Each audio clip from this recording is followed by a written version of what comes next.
बुध का ममेरा भाई देवदत्त सदी ही बुध को नीचा दिखाने की चेष्टा में लगा रहता था, मगर उसे हमेशा मुंह की ही खानी पड़ती थी। एक बार बुध जब कपिलवस्तु पहुंचे तो अनेक कुलीन शकवंशी राजकुमार उनके अनुयायी बने। देवदत्त भी उनमें से एक था।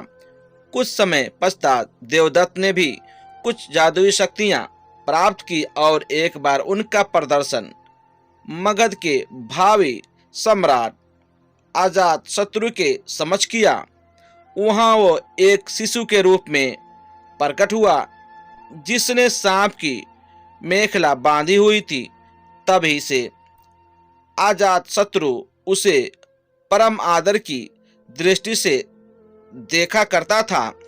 कुछ दिनों के बाद देवदत्त मगध से लौटकर जब संघ में वापस आया तो उसने स्वयं को बुद्ध से श्रेष्ठ घोषित किया और संघ का नेतृत्व करना चाहा।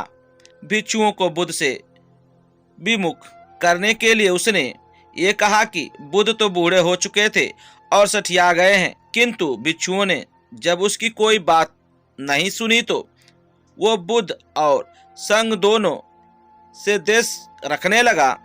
खिन्न होकर वह फिर वापस मगध पहुंचा और अजात शत्रु को महाराज बिम्बिसार का वध करने के लिए प्रेरित किया, क्योंकि बिम्बिसार बुद्ध और बुद्धों को प्रचुर प्रश्रय प्रदान करते थे।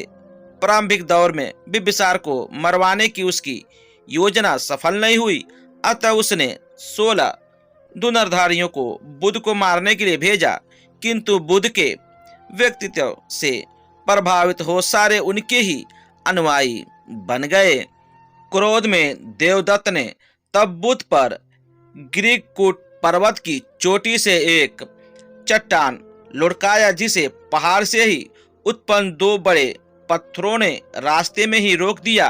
देवदत्त के क्रोध की सीमा न रही। उसने एक दिन मगधराज के अस्तबल में जाकर एक विशाल हाथी नालगिरी को ताड़ी पिलाकर बुद्ध के आगमन के मार्ग में भेज दिया। नालगिरी के आगमन से सड़कों पर खलबली मच गई और लोग जहां तहां भाग खड़े हुए। तभी बुद्ध भी वहां से गुजरे। ठीक उसी समय एक घबराई महिला अपने बच्चों को हाथी के सामने ही छोड़ भाग खड़ी हुई।